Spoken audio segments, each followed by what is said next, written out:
Hi there folks, I just wanted to take a couple of minutes this morning for me just to bring a message to you, a little bit of a devotion in amongst everything that's happening in life at the moment.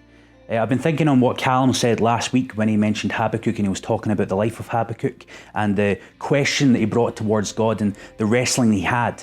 It's been playing on my mind for last week, that trust that he had in God, that no matter what the answer was, that he would still trust and believe in him in this difficult time where exile is to come.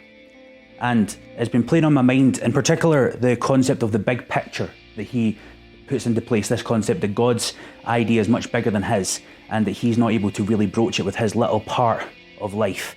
Now, this big picture has been playing on my mind. What is our part in this big picture of God? The story that God has been telling through the generations. And we find his story, Habakkuk, leads eventually to Jesus, where we see Jesus come and save everyone. And then afterwards, we get the early church and then those that believe, and it continues down all the way from Habakkuk to Jesus to us. I find that absolutely awesome that through the exile, God brought something amazing and something powerful to us. Now, Cam and I have been studying through on a Monday night this thing called For the Life of the World. It's a very good video series. It's on Amazon. I'd suggest that you look it up.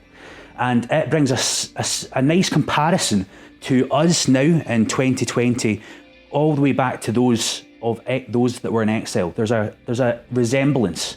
And what it's suggesting is that because we are not of the world, but we are in the world, that we are similar to those in exile who were in a new land that was foreign and was strange to them. And it sort of brings a comparison of how their link to the big picture is the same as our link to the big picture. What is their role? Well, it says in Jeremiah 29:7. I'm just going to read that just now for you. It says, "But seek the welfare of the city and pray to the Lord on its behalf. For its welfare, in its welfare, you will find your welfare." And I find that really interesting today in 2020 as we're struggling in this COVID-filled world where we're in lockdown. How do we find welfare? We find it through blessing other people. When we bless other people, our lives will be enriched, but also their lives will be enriched as well. Our goal is the same as the people that were in exile, to be a blessing to those around us. So my challenge for you just now, in amongst this time of lockdown, is in what ways can you bless other people? In what ways can you try to be a blessing to your community, to your friends, to your family, the same way that Jesus would have suggested that we do? In what ways can we make a difference? May that be online or even just helping people physically and within the limitations we have. In what ways can we be a blessing? That's been playing on my mind for the past week, and I hope that it maybe challenges you in some way to try seek to be a blessing to other people. A year and a few months ago, we did a thing called 40 Acts.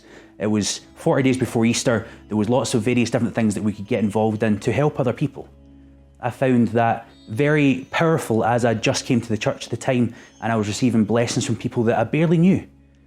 But it really rewarded me, and I would argue it rewarded everyone else that was involved with it. So during this time, may you seek something new with your own gifts that you can do to bless other people in small ways, because in blessing other people, you will receive a blessing as well. And I hope that these words have challenged you this morning, but also brought you a little bit closer to God. I pray that in the next coming weeks and months, as we're finishing lockdown, hopefully in the next few months, that you'll find opportunities within our constraints to bless others as best you can. Thank you very much. God bless.